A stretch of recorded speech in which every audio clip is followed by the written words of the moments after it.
for another Tuesday. We had a few technical difficulties, but we're back now. And who's joining us this week on KHOP88? Well, we have the double Tony Lollapalooza. We have Tony Siruno and Tony Burbeck. Welcome, guys. How's it going, everyone? Glad to be here. Good to see you again, Tony, from one coast to another. Yeah, same to you. So Burbeck is in North Carolina, right? Yep. And Siruno is in Los Angeles, just outside Los Angeles. Marnie, of course, is in Northern California. I'm in Madison, Wisconsin. So we have just about everything covered except Texas, maybe. Work on that for a future episode. Definitely. So we'll kick it off this way.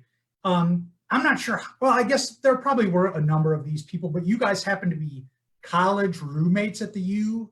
Was this in a dorm or an apartment? Somebody explain this situation to us. Tony? Well, yeah, I lived at home my first year of college. Tony, I believe, was living in the dorm, and we obviously were, really good friends, best friends at high school. So then it was like, hey, why not room together? We did that for, I believe it was 1 year at Sanford Hall at the University of Minnesota, and then another year in an apartment just off campus. And yeah, it was great. I mean, we had a blast, and it all started from our friendship that I believe started as in our junior year of high school.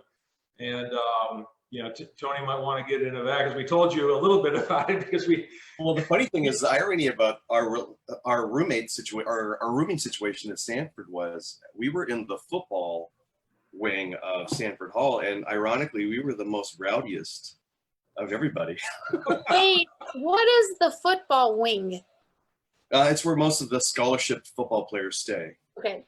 So we were. All of the guys on our floor, next door neighbors and all that, were all of the Golden Gopher football team members. So they were regularly in our dorm room, even in the middle of the night when we didn't know it, we were sleeping, playing. We'd be sleeping, and they'd come into our room, play with our Sega Genesis. I mean, let alone they'd probably try to use Tony's, record player, or what was it, the turntable.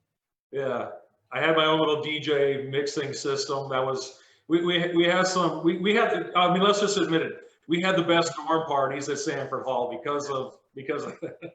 We don't even know where half these people came from, but they were coming in from campus wide, from the far end of Dinkytown, all the way from like the West Bank. And I mean, we didn't know who half of these people were. And the next thing you know, I mean, we were both beyond drunk at our own party. And then they had to call not just the campus police, but the Minneapolis Police Department came in as well. What happened? We don't know because I passed out at my own party. Well, no, somebody pulled a fire alarm, and I don't know if it has anything to do with us or not, because this wasn't the first time that a fire alarm was pulled at Sanford Hall while we were there. And I just remember we all had to go outside, so that ended it all pretty quick. And I don't know if you remember the story, but people were chanting our name because they liked it so much. Yeah, it was weird because the next day I think we were in the cafeteria and all the football players were like, that was an awesome party, and I was like, I don't remember any of it. So, that's a cliche. If you remembered it, you weren't there or whatever. People. Yeah, it was weird. I mean, we had a great time, and then we moved off campus, and we lived together in an apartment together, and we were hanging out and having a blast. I know you were working. I forget where you were working at, but you were working late nights, and I managed the parking ramp at River Place 4 nights a week. So I was a full-time student and the parking ramp supervisor at River Place. So yeah, I would work till 2 in the morning, come home, sleep for about 3 hours, and get up and go to school. But hey, that's when I was young and full of energy. But we should tell people, because I know that they tease this in the in the lead up to this about how we actually became friends, which I was on the basketball team, and we had this was I believe my junior year, and we had a game that night. So I'm in gym class or free hour, whatever it was, and I'm getting all serious and I'm shooting around. you know, trying to get, you know, psyched up for that night. And also, and I'm taking shots and these basketballs just come flying, like clanging off the backboard, off the rim from the other side of the gym. I'm like, whatever, okay, it'll stop. You know, they see I'm here shooting hoops, right?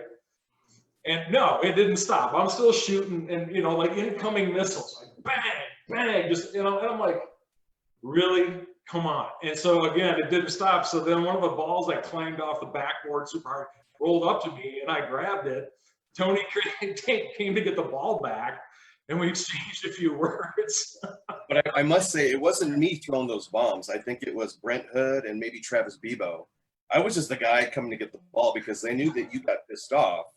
And I didn't really know you, so I'll go get the ball. And I went over there and you were like, is this your ball? I'm like, yeah, can I have it back? And I remember you dropped the ball and you grabbed my shirt and I was just like, oh, it's on. So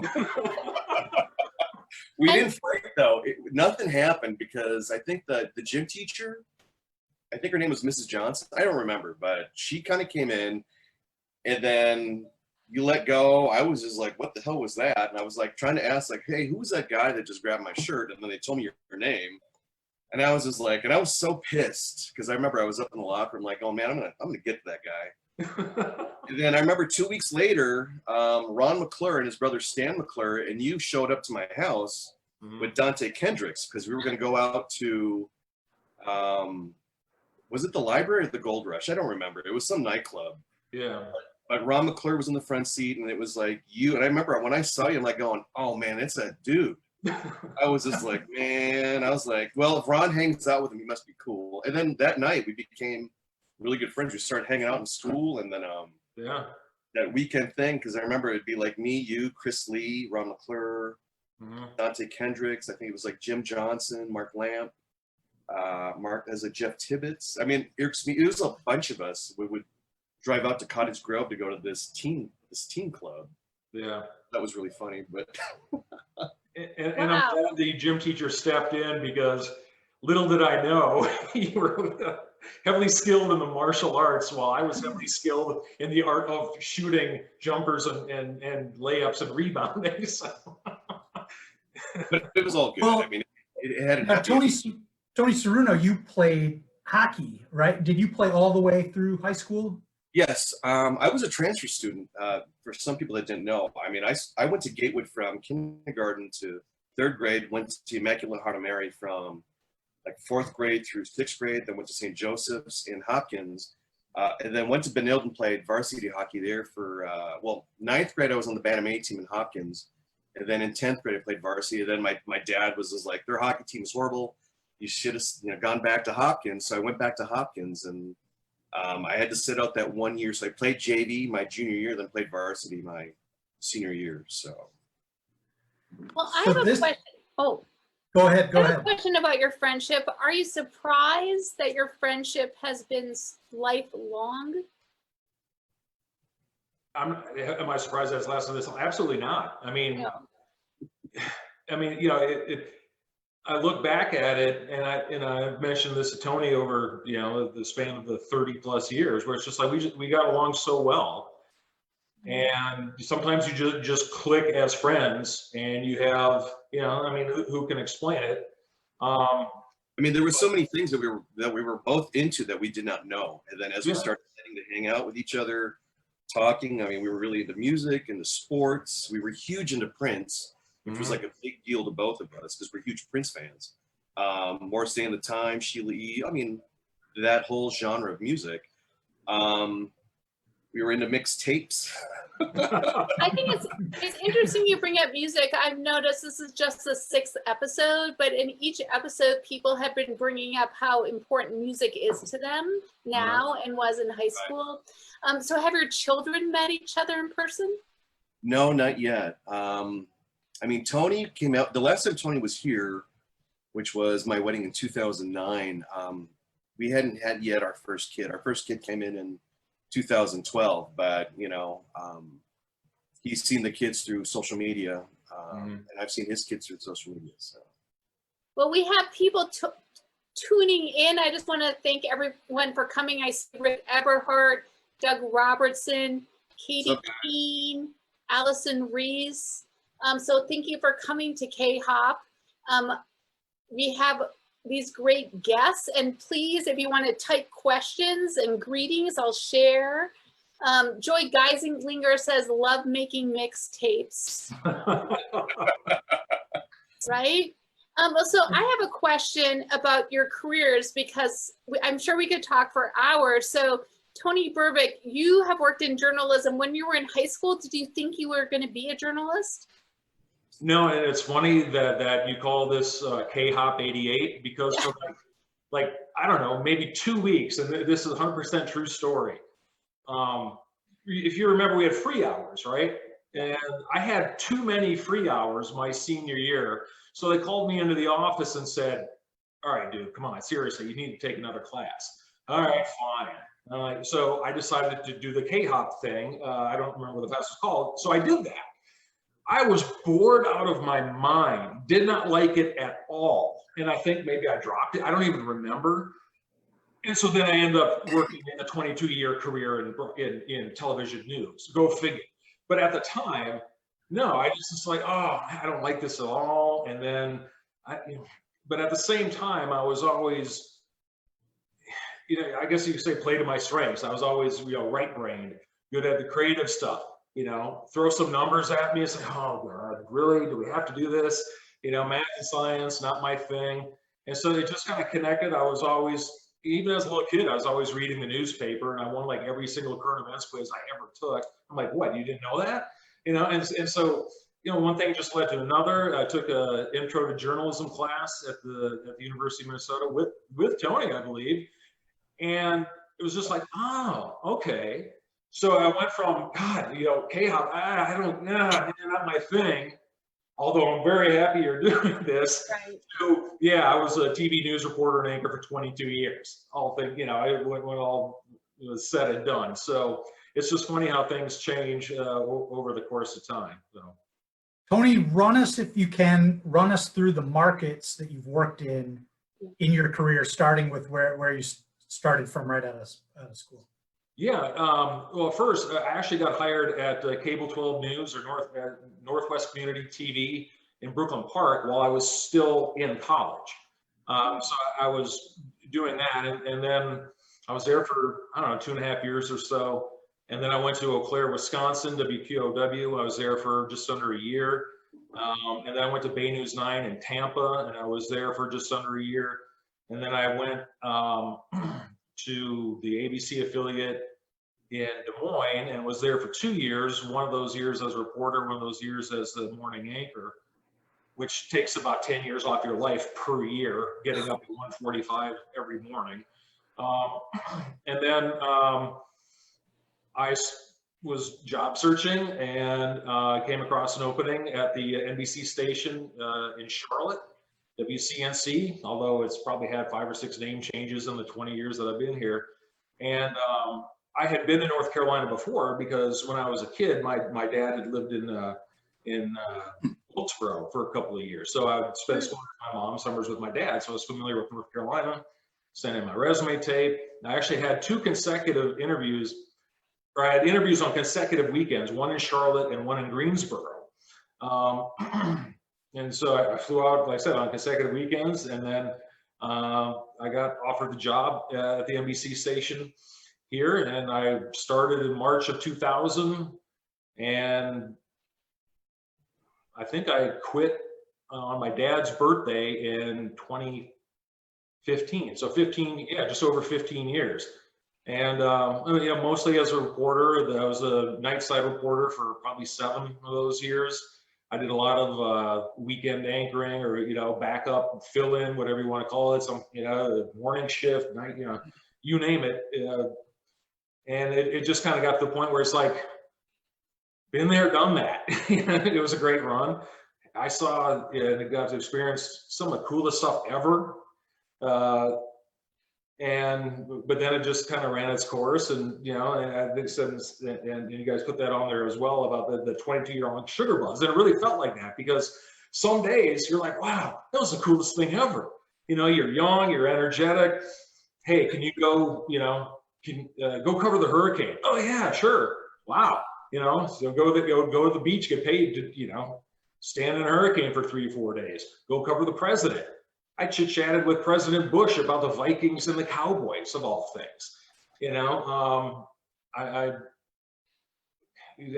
Lowe's Motor Speedway or whatever they call it now, I'm not big into NASCAR, but it's like, oh yeah, you know, you can go to the top and see it, you know, from the place that they restrict for everybody else to go. I was like, oh wow, this is, you know, there's so many things like that, and so many interested people. One time, or just name a few people, I met Dave Chappelle, Sugar Ray Leonard, Nicholas Sparks, Jimmy Walker,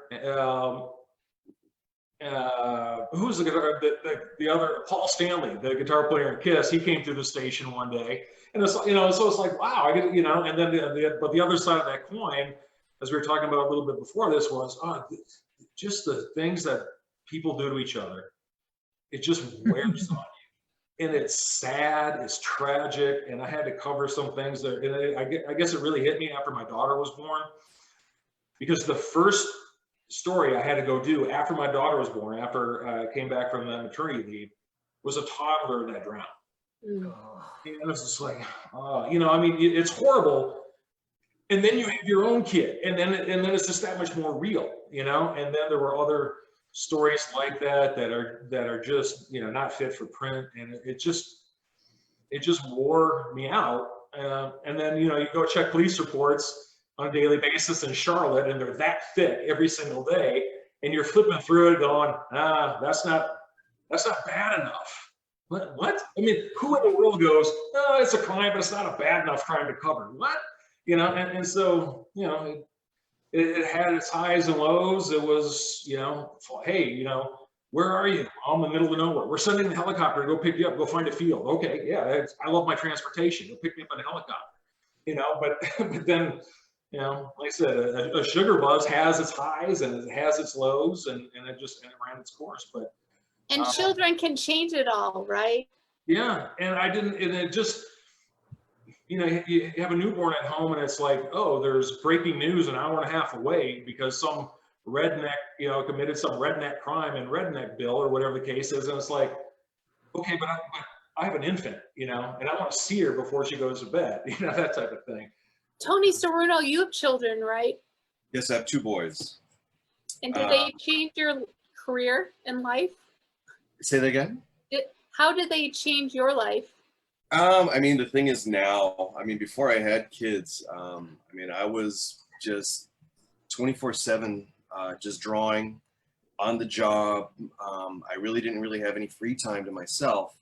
And then when I started dating my future wife, we just started doing a lot of traveling. And then when we both decided to get married, you know, we were talking about like children. And then when children became a big part of it, work life wasn't as busy. I tried to make as much time for my kids whenever I could, because the job can just really suck you down a rabbit hole to a point where it's just like you realize you've been on the job for 6-7 hours, and you know, you have a newborn in the next room, and you haven't had a chance to even say goodnight. So it was like one of those things. So I had to really kind of step back and realize that work, yeah, it was important, but it was not the most important thing. So Tony, can you just tell people like what your job is, and mainly sort of what you do, what takes up your workday on a typical I mean, my job, I mean, before I started doing what I do, I used to be an animator. I was an animator on The Simpsons. I animated on like Butterfingers commercials and Fruit Loops commercials. And then I found my way to DreamWorks Animation after I worked 2 years at The Simpsons. And for some odd reason, they didn't think I was gonna be a good enough animator, so they just wanted to try me out as a concept designer. So you usually take a script and you just design characters and ideas based on a script that's given to you. And sometimes for my job now, I just design primarily characters that appear in these movies. So it's kind of like a casting director, except you're drawing and designing who these characters are. And most of the time, they already have a voice or a celebrity attached to those characters.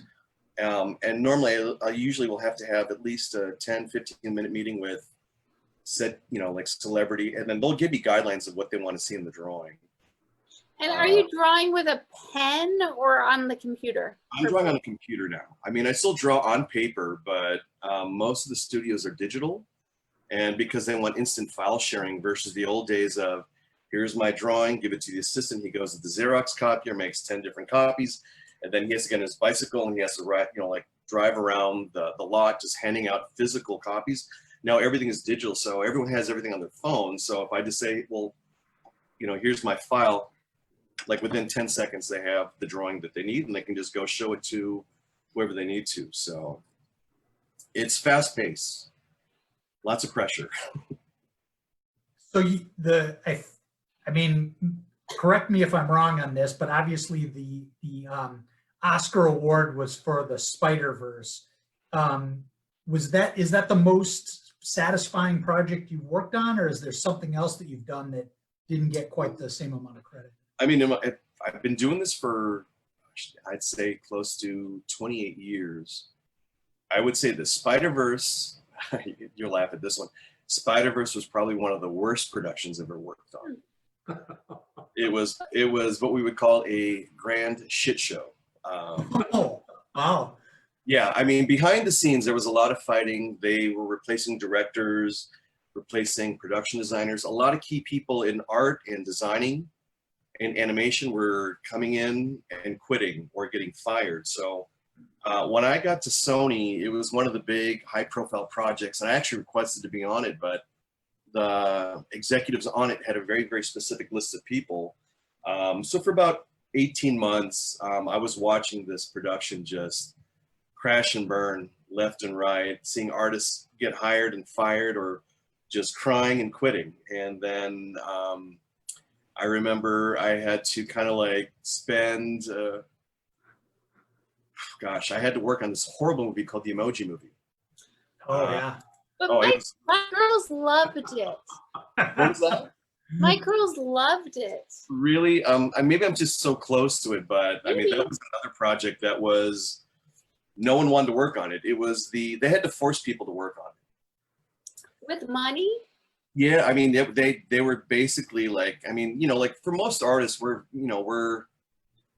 have a lot of integrity. We're like, we can't be bought. I would never stoop this low. And then they kind of flash a number. You're like, well, when can I start? I had realized I could be bought. After that movie, I was like, man, I can be bought. So the thing is, after 18 months on that show, I mean, it was another grand shit show. And after kind of going through that whole process, they actually said, we'd like you to work on Spider-Man. So when I got to work on Spider-Man, I think I was on it for about 8 months, and a lot of my closest friends were working on it, but a lot of them were also quitting. And at the time I was like, well, I've always wanted to work on Spider-Man movies, so this was like my one shot. And when we were working on it, there was no script. Everything was organic. We had no celebrities attached to anything. So literally this movie was being made, just out of thin air. And then By the artists. by the artists. Yeah. The artists and writers. I mean, it was always a scramble. Like every day was a scramble. Like you'd have these big creative meetings and marketing would come in, and then they'd have these little graphs of saying like, well, marketing says this, marketing says that. And then you kind of like go with marketing, whatever they want. But then we would show our stuff to our executives at the Sony lot. And most of the time they just hated everything that they saw. So it was hard. So after 8 months, all the characters I had designed had been approved. They were in animation. And then I remember I was invited to the first screening almost a year after I'd worked on it. And I was actually shocked of how good it was. Like I was just like, everyone that was at that screen, we all kind of stopped and we kind of looked at each other in amazement. Like, did we really work on that movie? And how does that happen? Is it magic? It just comes together? Like, why do you think how did that happen? No one knows, because when you talk to everybody, I mean, it was such a soul-sucking project. And no one could tell you like, well, where was the turning point? I would say this. I would say for me, our two executive producers were Chris and Phil. It was like Chris Miller and Phil Lord, and they're very, very famous directors in Hollywood. They were directing the Solo movie for Disney. But apparently it wasn't going so well. They got fired and got replaced by Ron Howard. So Chris and Phil came back, and I think they were working on the Lego Movie 2 at the same time. But because they were in Los Angeles, they were always on the Sony lot. So they were constantly looking at rewrites, looking at designs. And I think they kind of held the glue or held the project together. I was already off the project, but that would be my estimation. Because believe you me, I mean, every time I see that movie, I'm just astonished I actually worked on that movie. Because it was just it was probably the toughest project I ever worked on. But to answer your other question, like Kung Fu Panda, How to Train Your Dragon, like Simpsons, I mean, I have great memories of working on those movies. Megamind, although it was not a great movie, that was a really fun project to work on, so. Cool. That's great. So, okay, so we sometimes do trivia on these shows. So all I could prepare was one trivia question this week, but it's sort of a two-parter. So you're both winter sport athletes. Tony Burbeck, you played basketball. Tony Siruno, you played hockey. So here's the trivia question for each of you. Tony Siruno, can you name the Hopkins High School basketball coach from when we were in high school? And Tony Burbeck, can you name the hockey coach? Wasn't it Mr. Hutton or Mr. Novak? I don't remember. Hutton. Yeah. Was it Hutton? Yeah. Yeah. Now it's Novak's son. But I believe Mr. Novak is at I just read something about him at 93, he still sits on the bench at games. So then it was Mr. Hutton that was the coach our senior year. Burbeck? Yeah, he's going to win this because I can picture the guy, but I can't think of his name. What did he look like? Like a hockey coach, I think. Yeah, he looked like a hockey coach. He had the Minnesota long hair, like that show they do every year. Well, he didn't have a mullet. It was dark hair, kind of neck length. And I honestly, he wins this one. I remember going to some of his games though, and saying, "Man, Tony can skate fast as hell." I think that was all I could do. I think the hockey coach was Jerry Weber. Yeah, math teacher. Math teacher. Yes, math teacher. Yeah, the Hopkins basketball team, of course, has gone on to be amazing. The Hopkins hockey team, though, has never quite gotten to where we would all like it. Well, I think part of it is because of the way because within Eden Prairie, Minnetonka, because where I lived where Eden Prairie, Minnetonka, and Hopkins meet. So I had a choice. I could either go to Eden Prairie, Minnetonka High, or Hopkins, but I was so loyal to the Hopkins hockey program. I just stuck with Hopkins. But, when I was there, and, Rick Eberhardt was on our Bantam A team, we had one of the best Bantam A teams ever in the history of Hopkins.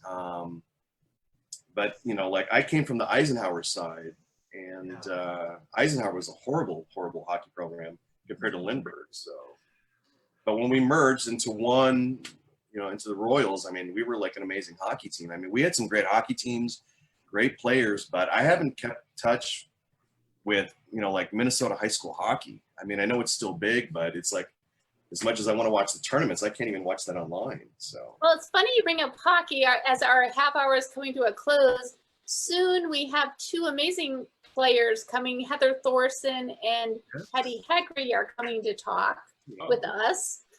So there'll be more sports talk soon.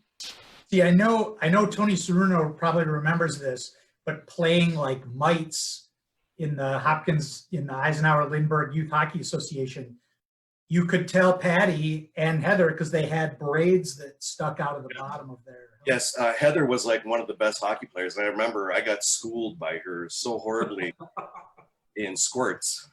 Well, you'll have to come to their show and give them some more hockey trivia. I think it was between Heather Thorson and Todd Dvorak were probably the two best players back in squirts. So. Well, next week, while people are still listening, we have Ramon Reyna coming to be interviewed. He's our first Hopkins High School adult that we have allowed to participate. As we close up, are there any questions you want to ask each other or any last stories you want to share? Oh man, I don't know. It's okay.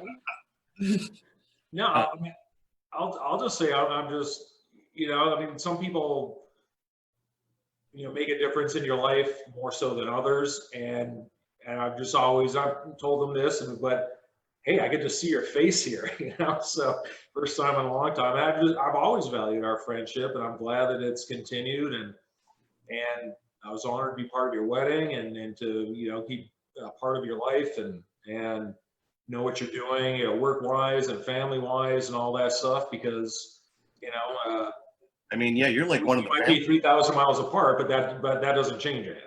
Yeah, I mean, you're like family. I mean, my cousin still asks how you're doing. So.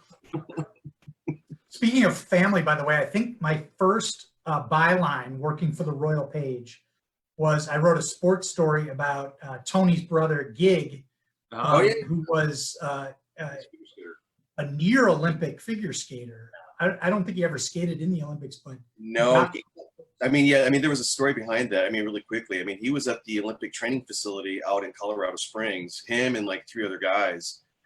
And they were pretty much going to go to the Olympics. I believe that was like 94. But Brian Boitano got reinstated as an amateur after being a professional. And so the United States Figure Skating Association decided, well, we'll just go with this guy. And then 3 people got cut. And one of them was my brother. Oh. And then, of course, Brian Boitano ended up winning just the silver. He didn't win the gold. So, oh, well, you know. Well, you have to give our best to Gig. Do you still see him? Does he live near you? Or He lives in Hutchinson with my mom and dad. I mean, he was traveling the world with, he's the performance director for Disney on Ice. So great. they have a few shows. So he was doing like Europe and Asia, and then he came back for the Frozen on Ice here tour in the United States, which was gigantic. So he was a big part of that. But when COVID-19 and quarantine happened, pretty much all of them just kind of like lost their jobs because nothing was going to happen. So Disney on Ice, or their parent company, is trying to figure out like how to get this thing started again, because right now it's still kind of like no one knows what's going to happen. So yeah, it runs based on being in arenas all year long, I imagine, just traveling. yeah. So, but I'll let them know. Great. It's so nice to see you and hear about your friendship. And it was really great to have you on our podcast. This is live on Facebook now, but we now have a KHOP88 YouTube page. So if you want to send this to anyone who missed it, and everyone can check out the other episodes on our YouTube page. That's right. Just search YouTube for KHOP88. Nothing else comes up. So you can find all of our past episodes on there. And they, Marnie, I think it's safe to say these have all surpassed our expectations, right? It's been great. Oh, definitely. So fun. Thank you, everyone, our guests, but everyone online, live now, listening in the future. And next week, join us for Ramon Reina. That's right. It'll be great. We'll hear all about his new career as a substitute teacher, and how he's like sort of a Cuban food chef, I think, at this point. So we'll have to do some legal research about what he's allowed to say. That's true. That's definitely true. We'll keep it on the up and up. Right. Thanks, Tony. Thank Marnie. you. It's a great thing you guys are doing. Definitely appreciate it. Yeah, Thanks a lot. Bye. See you next time. Bye.